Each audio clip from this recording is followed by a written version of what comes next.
small moment and talk about, I begin teaching about the angels and their fixation on women's hair.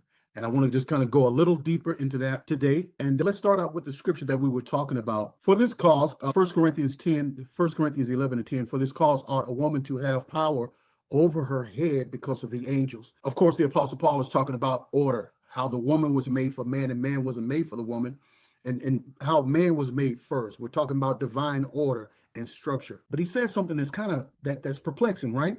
He says, for this cause ought a woman to have power over her head. And then he adds this part, because of the angels. Well, some people say that this was because angels are watching us and that we need to stay in order, that the woman should be placed and stay in order. And because of the angels, well, what are the angels going to do if we out of order? It's not up to them to punish mankind or to do anything like that. So that has nothing to do with it.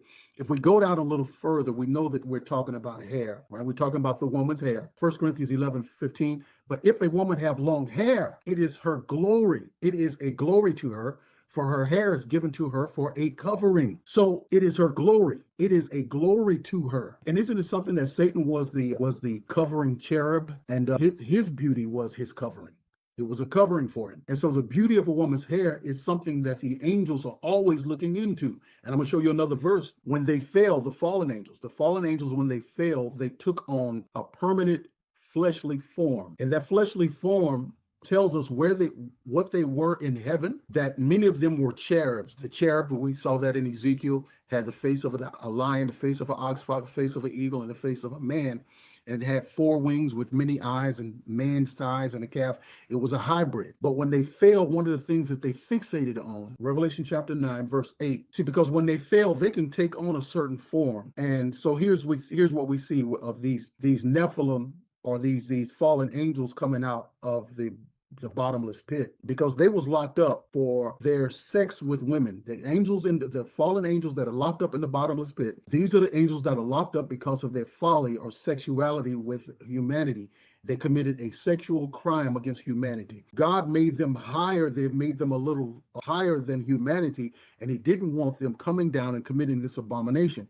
And this is why God told mankind, he says, look, it's an abomination for a man to lay with a beast, because you are of a higher order. And he says, when you lay with a beast, a man lays with a beast, and the man and the beast should be put to death. But when the angels came down and did what they did, God locked them up immediately into the bottomless pit. And he sent the flood to destroy the women and those children, offspring from that union. Angels, the hybrids, who took on a permanent form, and the shapes of the locusts were like unto horses prepared for battle, and on their heads were crowns like gold, and their faces were as the faces of men, and their hair as the hair of women, and the teeth like lions. So you see, so these angels, they can turn into a form many times of what they want. They can come down as a man or as an animal, or they can come down what they want to be. Remember, Satan in the garden came down as a serpent. These things wanted the face of a man, but that they wanted the hair of a woman. They were into women's hair. This was one of the things, because a woman's hair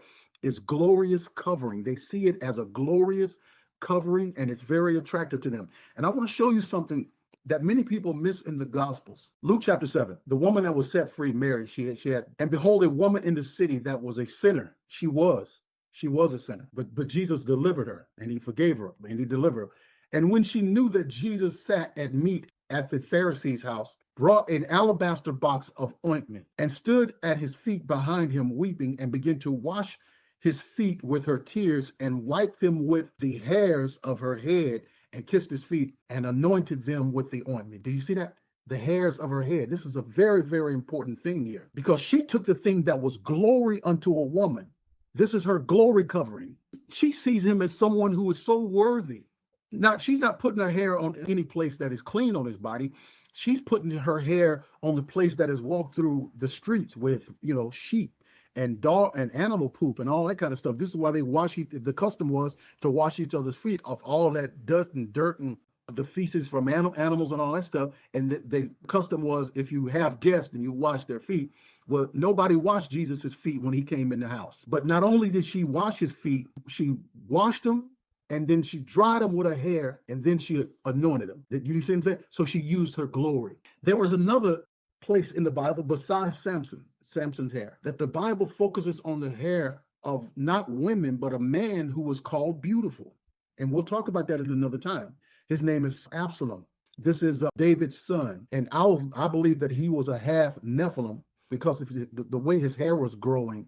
It wasn't human, it wasn't natural. I just want to show you something real quick about his hair. So Absalom, every year, he would do a poll, and people would have to guess how much his hair weighed. And when he polled his head, for it was at every year's end that he polled it, because the hair was heavy on him. Therefore, he polled it, and it weighed, and he weighed the hair of his head at about 200 shekels after the king's weight. He also died by his hair. His hair was caught in a tree, and his hair, he was hanging between the ground and the earth, and he was hanging by his hair. When Paul tells us this thing about that the woman should have power over her hair because of the angels, angels are fixated on women's hair. And if you don't believe the angels committed this folly when they fell, well, I don't know what else to tell you. Why are they in the bottomless pit? If they didn't do this, why are they in the bottomless pit when Satan, who was the worst fallen angel, is still free at this